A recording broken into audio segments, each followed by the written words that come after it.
Hello, hello, everyone. Welcome back to another episode of Refine and Shine podcast. I'm so excited for my guest today. We've been having this really awesome conversation, and I can't wait for you guys to get to know him and hear all the things he's all about.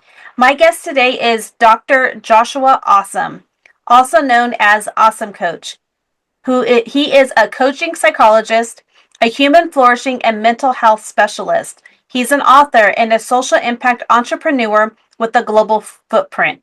With over 25 years of experience, Dr. Awesome has worked across Africa and internationally, supporting leaders, organizations, healthcare professionals, and change makers to build resilience, emotional intelligence, and sustainable high performance. He is the author of Mind Your Mind, a powerful work on mental mastery and international living, and Accidentally Disabled, The Journey to Thriving Against All Odds, a deeply human exploration of resilience, trauma, and post adversity growth. He's also the founder of the Monday Morning Motivation and Secret to Winning, co authored with Brian Tracy, which is a New York Times bestseller. Dr. Awesome is the founder of the African Institute of Mind and AfriCalm, initiatives focused on culturally relevant mental health innovation, leadership development, and human flourishing across the African continent and beyond. His work sits at the intersection of psychology, leadership, well being, and purpose. And today he joins us to share the insights on the mind, intentional presence, and what it truly means to thrive in complex times. So thank you, Dr. Awesome, for being my guest here today. It's a great day, Angelina. I'm humbled and grateful to be here. Thanks for having me. You're welcome. I just love that what you just said. It is a great day to be alive. And we kind of talked a little bit about it before we started recording, but kind of walk us through like all the things that you went through to get to who you are today. Like where did this coaching start with and your whole mindset and how your perspective is on life? So, one of the big inspirations for me is my late mentor, Dr. Myles Munroe. And the backstory to how he became my mentor is quite interesting. I had the opportunity to do work for a bank executive. And this bank executive, interestingly, wanted to pay me for the work that I did for her. And I kind of refused to receive the payment because at the back of my mind, it was like a social impact work. So I wasn't looking forward to making money from that opportunity. However, she indicated that since, it's Christmas time, how about she gets me a Christmas gift? And I specifically back then requested for a wristwatch that I kind of liked, and I'm not going to mention the name so they don't get free advertising, on your podcast. But the interesting thing is that she felt that that wristwatch was a gift, but the value of it was not the value of what she had in mind. She had something bigger. And so she indicated, is there anything else I'd like to have? And then I indicated that I'd like to have some cassette tapes. I mean, back then it was cassette tapes we were using. And so she got the form, the brochure for my late mentor's organization, and she placed an order of everything in the catalog. And even after she bought everything in the catalog, based on the budget she had, to buy what she wanted to give to me, she still had some, US dollars left. So she decided, you know what? I've got everything that you want. I'm going to send off, what's left to Myles Munroe's ministry as a gift, from me. And that's how Dr. Myles Munroe wrote me a letter to show appreciation that aside buying the cassettes I bought, I also sent in a gift. Fast forward to that experience a couple of years later, when Dr. Myles Munroe was coming into Africa, we eventually connected, and that's how he became my mentor. And I had the opportunity to really travel with him a bit on the African continent, to be able to co-facilitate at a few leadership conferences. Eventually had the opportunity to go with him to also facilitate some high-level government leadership retreats, and that pretty much shaped the coach, the leadership consultant, the human flourishing specialist that I have become today. And I'm really grateful for that foundation. And also looking at how I also realized that I was going to become a coach is quite interesting, because when I started out, I really believed that I was a motivational speaker. And it was from that whole engagement that I also found out what my life mission was. And that life mission is still my life mission and will remain my life mission, which is to inspire people, to inform them, and hopefully get them involved in life and living. Talking about that whole journey, I would never forget how I was engaged by a tech company, that's in the tech space, and they've been around for a very long time. And they actually engaged me to onboard about 25 young persons from across the African continent. And I remember specifically when I had the opportunity to do that work for this tech brand, which is like the backbone of a lot of technology brands in the world today. I mean, they have over 35,000, IP and inventions that is, named behind them.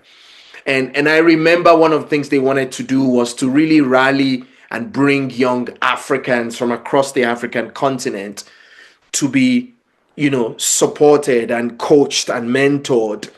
And I was privileged to be the learning and development specialist from a coaching, mentoring, and leadership perspective on that engagement.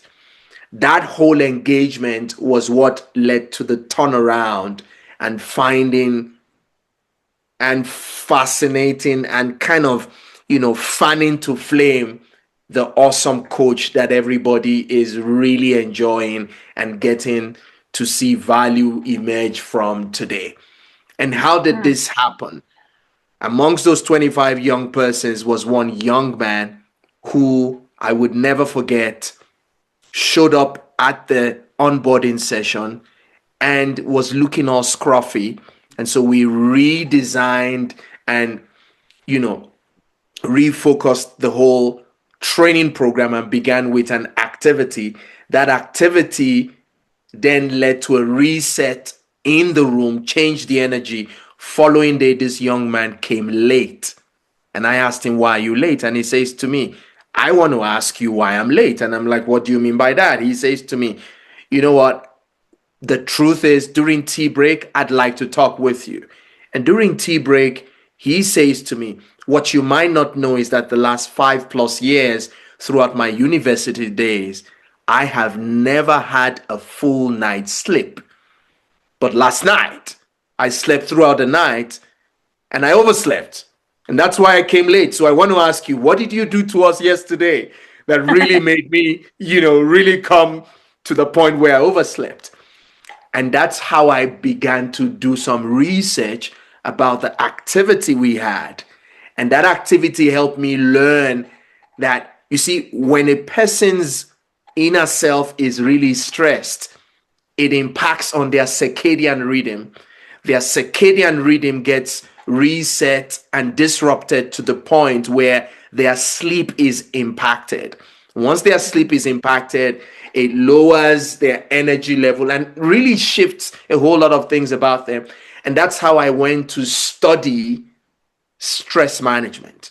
And from studying stress management, I then went to further develop myself in the area of CBT, cognitive behavioral therapy. And from studying cognitive behavioral therapy and mindfulness based stress reduction, that's how Awesome Coach emerged. And that's how my path into mental health has become the thing even before mental health became a thing. And I'm speaking 15 plus years ago. And I've never turned back ever since. So that's the backstory behind Awesome Coach, behind my life mission, behind It's a Great Day, because for me, great means get really excited about today. Angelina. Is your business constantly busy, but still inefficient? If your team is working hard but things keep falling through the cracks, it's not a people problem, it's a process problem. This is where Refine Consulting comes in. I help businesses simplify operations and build systems that actually work. Here's how I do it, in just a few days. First, we get clarity. We identify where your time, energy, and money are being wasted. Then, we map your process, step by step, so you can actually see what's happening. Next, we simplify. We cut out delays, redundancies, and anything that's slowing you down. Then we build a system your team can follow, so everything doesn't depend on you. And finally, we implement, so you walk away with a clear plan and real results. No more guessing, no more chaos, just better systems. If you're ready to streamline your business and get your time back, go to refineconsultingllc.com and book your free discovery call. Let's refine your processes and help you shine. I love that. I love that. And I love that you said, like, the mental health about 15 years ago, it wasn't really, people didn't really understand it and you didn't really hear about it. And, I shared with you prior to us recording that I've had loved ones that have been diagnosed with some mental health, and a lot of them 15 plus years ago.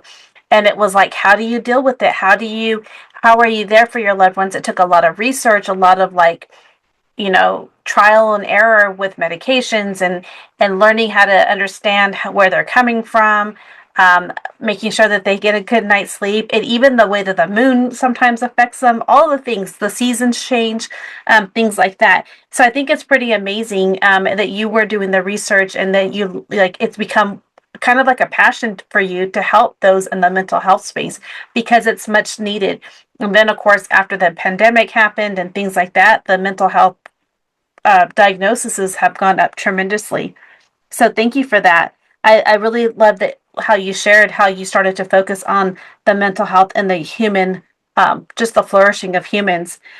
And I really like your mind mastery when, what and how it just every day it's a great day to be alive. I think that that's amazing.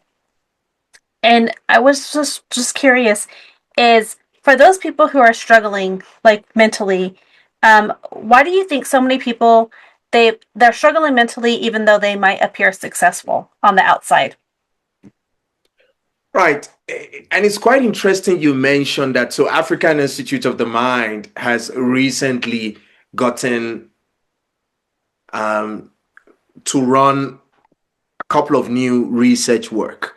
And we have this interesting face scan that literally just scans your face and uses your breath and your cells to be able to come up with about 7 to 12 biomarkers, from your heart rate variability, to your blood oxygen level, and intentionally so because we all have. I used to say this for a very long time before we came up with this, new breakthrough. By the way, it's FDA approved, it's HIPAA compliant, it's ISO compliant, and we're very grateful for it. But before we got to this point, and it's taken about 7 years to be able to get this, solution to the market. And the reason why I talk about it is because of the question you asked. Every one of us has a face and we have a brain, but nobody knows what's happening inside the brain. All right. Mhm. And I always say that if we want to have a beautiful and a better world, it starts by helping people who have better brains. And for that to really emerge, we need to also help people become more aware of where they are. And I typically don't call it a mental health assessment. I say to them that see it as if you're standing on a scale, okay? And the scale really is trying to help you get aware of what level you are at, on the stress scale. And the goal really is to make them not feel uncomfortable around learning about the state of their mental health. Because you see, because of the way mental health is looked at, there's a lot of stigma around it. So we try to make it more fun and comfortable for people, and even this season where mental health awareness is actually on, one of the things that we're constantly doing is to have, stories, fun ways of getting people to be more aware. And so we try as much as possible to get people to really know how they are feeling, all right?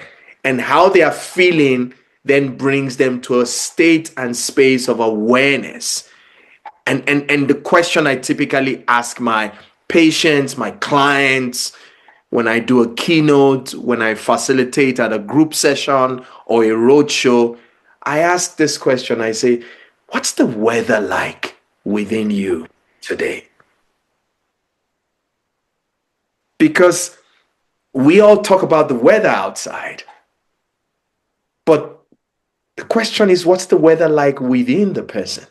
Because if they're able to use terms, languages, words, it's feeling a bit cold, feeling a bit, it's autumnish, it's winterish, it's springish, it's hazy, and people are able to use words that we're all familiar with. Then it becomes easy for people to really begin to find the right kind of words to language and express how they are feeling.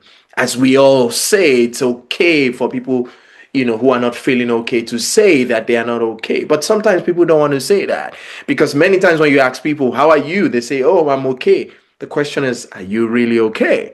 Yeah. And that's why this assessment is very helpful, because it brings us to a place of awareness. And like I always say to my patients, my friends, that once you and I are on the same page about what you are feeling after the assessment, we can then meet eyeball to eyeball, because we're both aware of what you are feeling.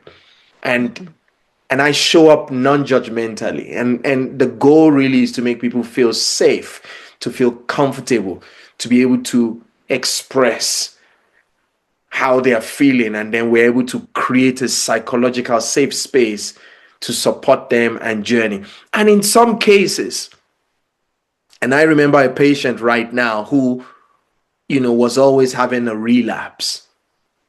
And the family was wondering how that happened, because they'd spent a lot of money, going to a particular care facility that had all the bells and whistles and all the equipment.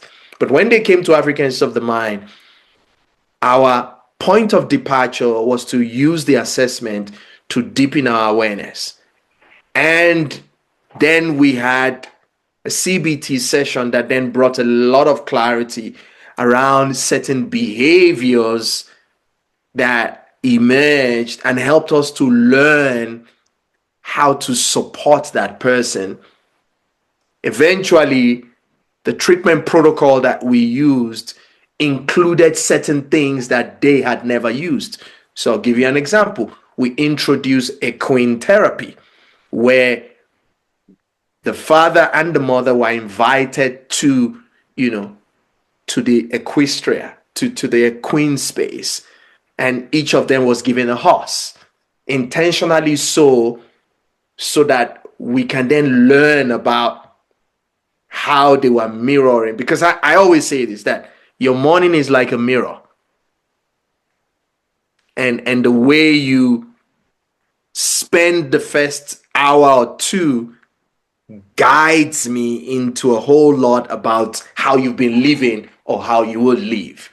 And so that whole engaging with the horse and horses, father, mother, daughter, helped us to be able to understand a whole lot about their inner self, their life at home, which they could not fake, because even when the horse was resisting, we could tell how they approach each other, when they find themselves in certain spaces.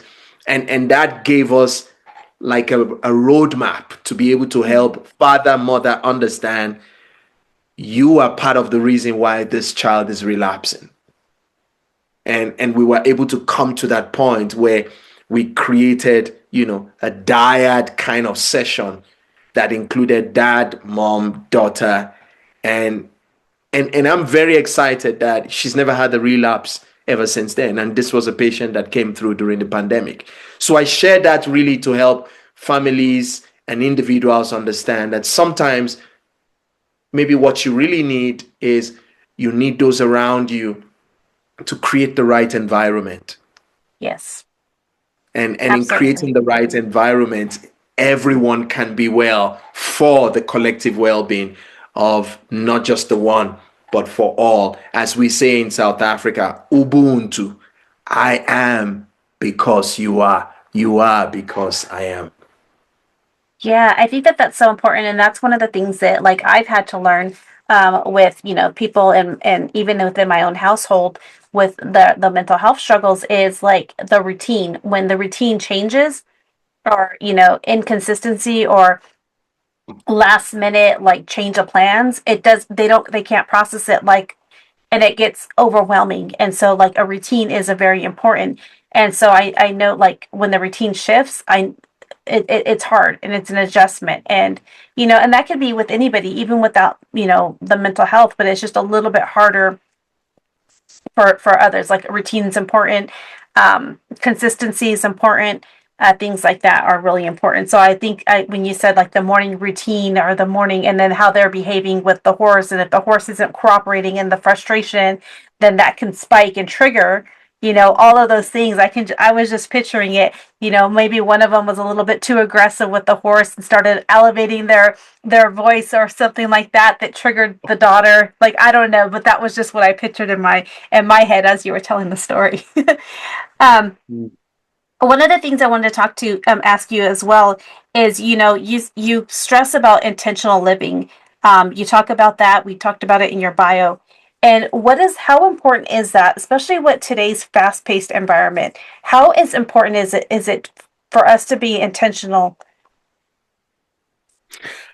I think it starts again with little action. You see, when I said the morning is the mirror, one of the things that I do daily, I wake up in the morning and before I put my feet on the ground, I affirm myself and I say, something great is going to happen to me today. Now, my feet have not even touched the ground or gotten into my shoes. And then I say something great is going to happen through me. Now, it's like a giving and receiving.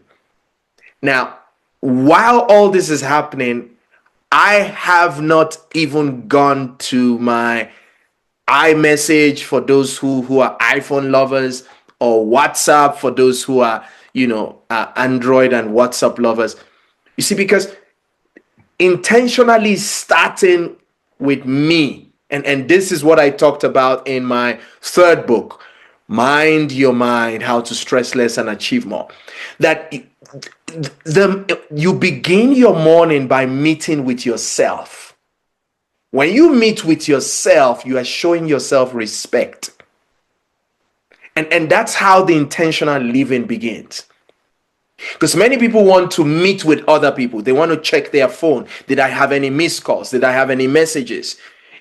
You're really not bringing yourself into respect. And that's also the way to be able to have that first hour of really praying, meditating, depending on how you approach your day, and really not allowing devices to really become a vice, if I can say that. Mhm. Yeah, And exactly. it's so And it's so key that we need to realize that these are part of the intentional ways to live. I get up from my bed, I lay my bed. That's the first action of intentionality. Because you see, the brain registers that. It doesn't know the difference between yesterday and tomorrow. Mhm. So as you continuously do it, what you have done and do and continue to do begins to create pathways, within your brain. And those are very, very important for you. I mean, I've been at this for 25 years. But the interesting thing, I've been waking up since for 5 a.m. every day, regardless of what time zone I find myself in. Because based on my work, I get to travel a bit. And even Mhm. when I have not had a full night's sleep, I still wake up at 5 a.m. And it's because my body has become accustomed to it. So that's part of intentionality. When you begin it and you stick to it, your body gets used to it, your brain gets used to it, and then you're intentionally doing the right thing, because doing the right thing is the right way, and the right way is the right thing, and doing the right thing then becomes the right pathway, and you stay on that right path, and it's just a matter of time, things will stay right. and and, Yeah. and I really believe that that's so important for all of us, but it Yeah. starts with something little. Something little. It doesn't have to be something big. Someone who is saying, I want to, move more. How about you start with 5 minutes of movement? I want to pray more. How about you start with maybe 2 minutes or 10 minutes of prayer? I want to meditate more. How about you start with 5 minutes or 10 minutes? I want to write a book. How about you begin with a page? So that intentionality, it's like taking a step on the staircases. Baby steps then gives you big steps. The big steps then makes it a big leap. And the big leap then makes it a big deal within a matter of time. Oh yeah, absolutely. And I always tell people, I teach people on time management, and when people say they don't have time for this or that, and I'm like, well, let me look at your screen time on your phone, because I'm guaranteed you got some time to do things. But it's the intentionality too. And like one of the things is when you were like, you got to be intentional and be present. And so like I love the part, like just waking up and spending that time with yourself first before hurrying up and rushing to grab the phone or rushing to do all these other things, because then you're going to be rushed the whole day when you have that type of rush. And then even when people are like, when you're in the shower and you're thinking about all the other things you have to do. No, like just be present and take your shower. Be intentional, right? Because the other stuff is like when you're working, then be present with your work. And it's all these things, it's these little actions that we can do. And I always talk about, all these little actions that we need to celebrate, these everyday little movements or celebrations, because all of it adds up to big things. But if we Mhm. focus on, like, I used to be a run marathons, I wouldn't focus on the finish line. It was just 1 mile. Or sometimes if I was having a hard run, it was like, let me just make it to the next light pole. Let me make it to the next light pole. Like just all of those things, because eventually over time I was going to finish it. It's just intentionally just focusing on the next step, and, being present on that. And I love this, just taking the time for yourself is so important. Everybody always just wants to go and, like you said, who did I miss a call from? Did anybody respond to a message? What's going on social media? All these things. But put time limits on your phone. Have those boundaries. I think boundaries is so important. You don't have to have that device with you 24/7. It's really, really good. Um, what are some habits that you think that people can do, that they can help improve their mindset?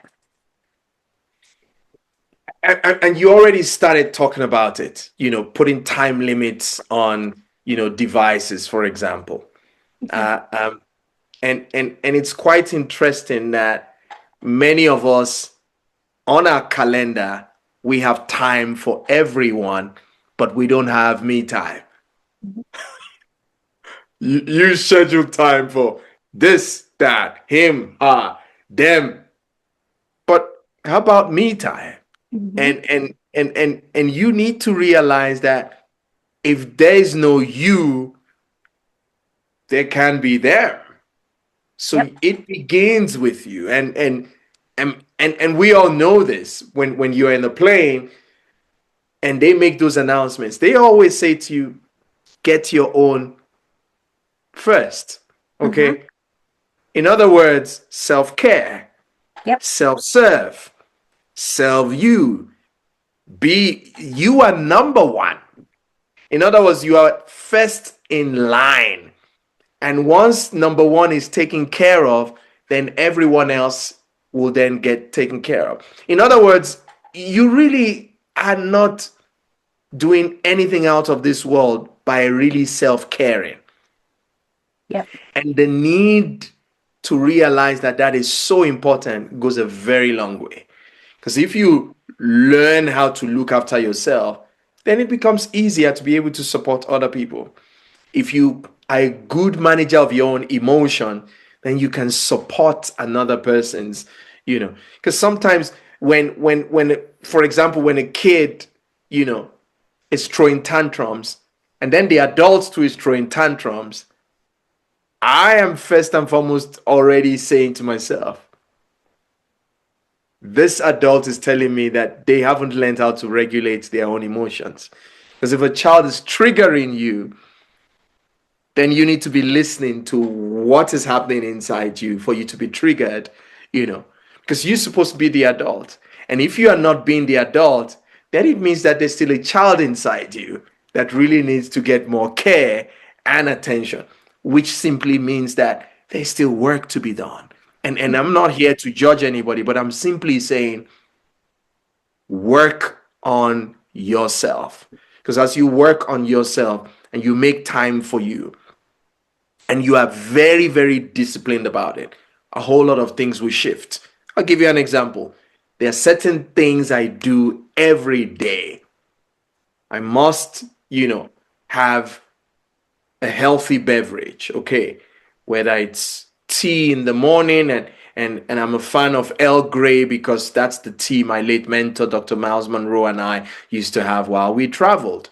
And if I'm having a cup of coffee, I want to have an organic one that has an infusion of Ganoderma lucidum, or maca powder. And the intention really is so that my cellular, my inner self is really getting the care and the nurture that it needs. And as much as I am doing all of that too, I am also journaling. So every day I want to write down three good things that have happened today, and I have this check that pops up on my phone. It's like a reminder, and it says to me, what went well today? And it's like me responding to that question. And it's helping me because you see, gratitude is the vitamin of the human soul. And Yep. sometimes some people are saying, oh no, there's nothing to be grateful for. Oh, dude, you just woke up this morning. Hey man, Exactly. you're here. There are people who slept last night, they're no longer here. So there's always something to be grateful for. And excuse me, but somebody once said that when you are not grateful, you are a great fool. Oops. Yeah. Absolutely. I wanted to take, like I said earlier, I do time management coaching. And the things I always tell my people, the first thing you do is you schedule on your calendar is time for you. You're going to schedule, when are you going to do your workouts? When are you going to do, or just move your body? What are you going to eat? Like, when are you going to take the time to eat? It's always should be, scheduling time for yourself first, then family, then work gets scheduled in. Because what you're teaching to your kids or your children or your family is that you're putting yourself last, or you're putting work before them, like all these things. But like you said, like the oxygen mask, they always tell you put your oxygen mask on first. And if you're not taking care of yourself, you can't take care of others. So that is really important. And it's not selfish if you're taking the self-care. And so that's really important. And you shouldn't have any regrets about it. The more that you're able to work out, the more that you're able to move your body, is going to prolong your life in the long run. And so that's, actually the good thing. and that's a good role model for your family. And then the thing is, I talk about it. I've done a couple of episodes about this, but I use it as my shine principles. It's shine, which is, my podcast, Refine and Shine. But to me, shine means the S is show up every day. Show up. No matter what you do, Mm. show up for yourself, show up for your family, just show up. The H is have good habits. The I is be intentional, be intentionally present wherever you're at. The N is never give up, because there's going to be hard days, right? But there's going to be desires and goals and dreams that we have in our hearts. And then the E is every day celebrate those wins, every day. Because as we celebrate and we're grateful for even the small things, we talked a little bit about mental health a few times Mhm. throughout this episode. Sometimes for those, sometimes getting out of bed is a reason to celebrate. You Mm. got out of bed, you made your bed. You may lay back down Mhm. on it, but you did do that. And so you had some movement. And Yep. so that is something to celebrate. We always just look at these big goals and saying like, "Oh, I'm going to be successful when I get this," or "I'm successful for this or this or that." But every day is a gift, and we need to celebrate Yep. that. Every day that we have come, Indeed. that we're able to buy food, provide for our families, do all these things, those are things to celebrate. And you got to be just grateful for that. I'm grateful that we're able to record this podcast because we had a little bit of difficulty earlier, right? You're in Africa, Yeah. I'm in California. We are in totally like 12 hours apart from each other or whatever it is. And we're able to do this. That's going to be a win, like something I'm grateful for today. So I love that. There's so many things that we need to think about. And when it comes to the mental health and just the outlook we have in life, what you said earlier, just every day is a great day. Every day that we're able to move our bodies, every day that we're able to have time with ourselves, to appreciate the gifts that God gave us, the fact that we woke up, all of those things is just something that we need to celebrate. And I think that so many people look to those devices to look at social media and all these other things and say, "Oh, well, they have this and they have that." Just be thankful for what God gave you. And if you Mhm. want something, you want whatever your desires are, then you just need to work for it, and just don't stop comparing yourself, because comparison is the thief of joy. I think is so important. Indeed. Indeed. Can I Indeed. ask you a little bit about, you talk about resilience in one of your books, and you shared with me earlier before we started recording is that you had a spinal injury. Can you just talk to us a little bit about that and how, I mean, when you look at you today, you're excited, you're grateful, you have such a just this great personality, but you've not it's not life has not been easy, right? You had a spinal cord injury. Can you talk to us a little bit about that? Yes. So about 4 or 5 years ago, thereabout, I think 3 or 4 years ago, I had a spinal cord injury, and it literally changed a lot of things. And I would never forget when the accident happened. I landed on my back, and and it also locked my voice box, so I couldn't call for help. Mm. And the first thought that was coming to my mind is, I cannot move, I cannot scream. Am I going to keep resisting or release myself and come to that place of acceptance? The moment I stopped the resisting, my nervous system began to come to a calmer state. And it helped me realize that, wait, even though I've fallen, I'm still on the ground, and the earth is supporting me. I mean, I'm and it helped me realize that at one point or the other, all humans get to fall. We fall differently, we fall in different locations, but we all fall. Now, the interesting side of that story that I didn't tell you is that the person who eventually picked me up had also had a spinal cord injury. Oh, wow. Wow. So, in other words, God has a very great sense of humor where He has the data. He knows who He needs to position at the place on your path, and you simply need to pause and resist the urge to continue resisting. So until I released myself from resisting and recognized that the earth was holding me, the whole nervous system was not going to, continue. I was just going to continue, and I wasn't going to notice the opportunities, the support that was around me, even though my voice box was locked.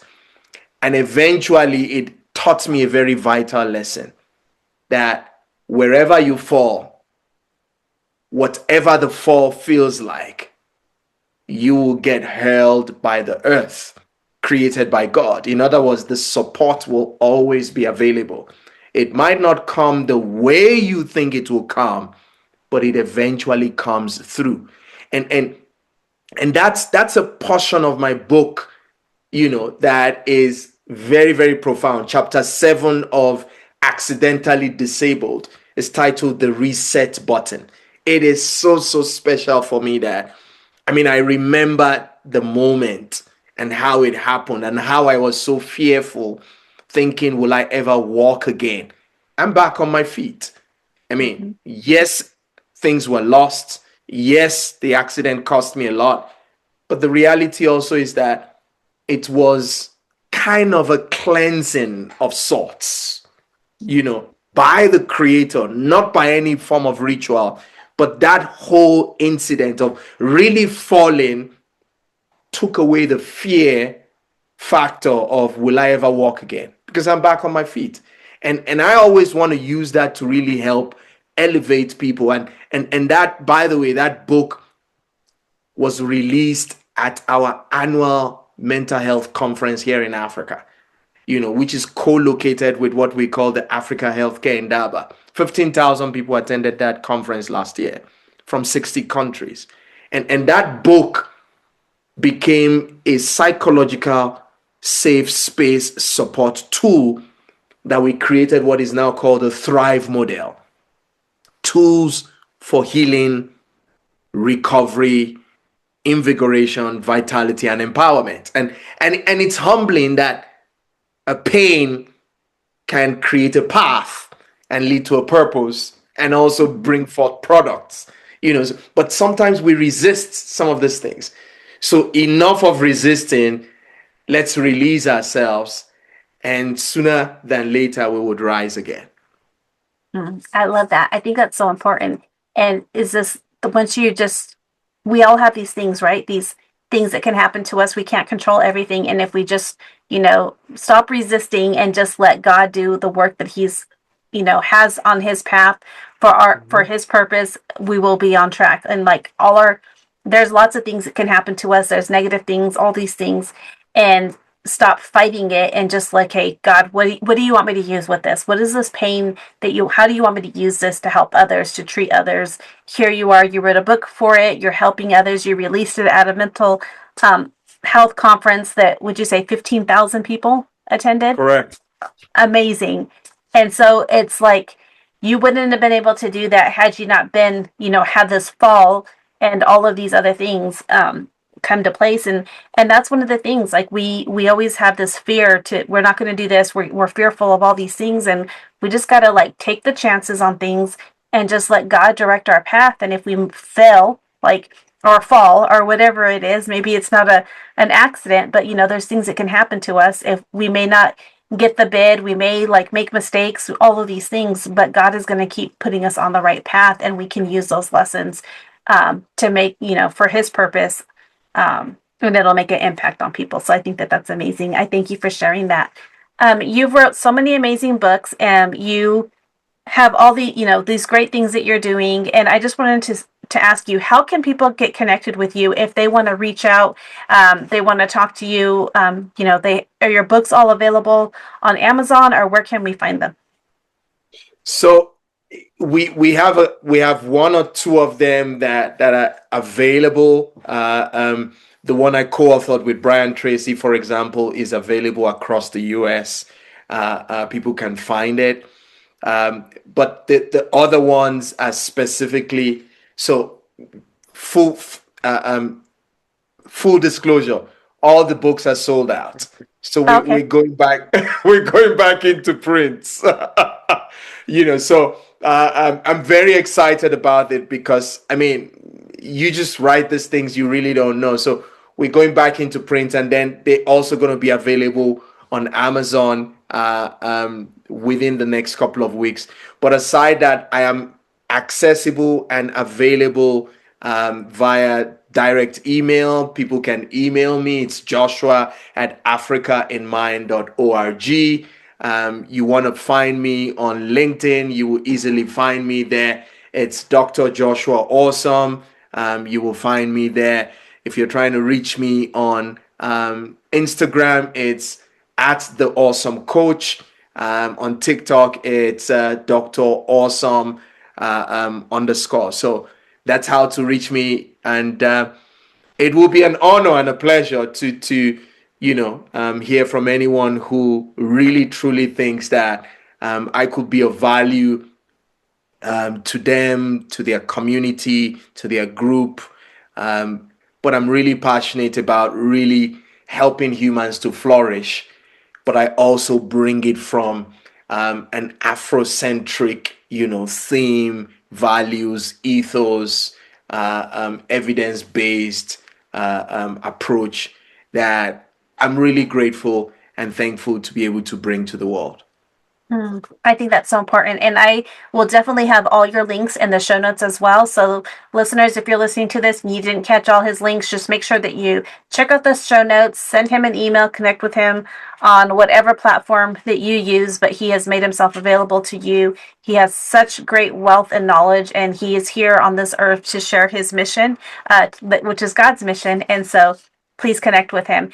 But as we wrap up, the question that I always ask all of my guests is, what is one thing that my listeners can do today in order to help them refine and shine? One thing that everyone can do today that will help them to shine, correct? Yeah.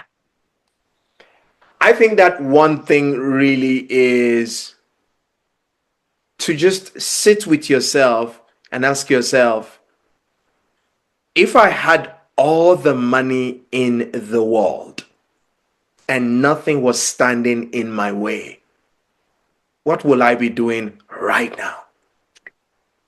And once that thought sits within your consciousness, ink it and take action in the direction of what you've inked. So good. So good. Yes. Yes. I like that. I'm definitely going to start doing that tonight for myself, and start writing out my action plans and what steps I need to take to get the things that will come to me when I think about that. So thank you so much for that. And they should be written in action, as if you're taking action.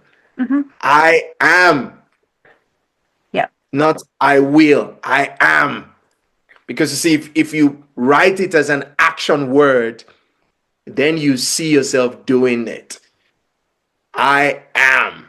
I am having an interview with Angelina. And that's how it is. I am flying around the world. I am writing a book. I am releasing a book before the end of this year.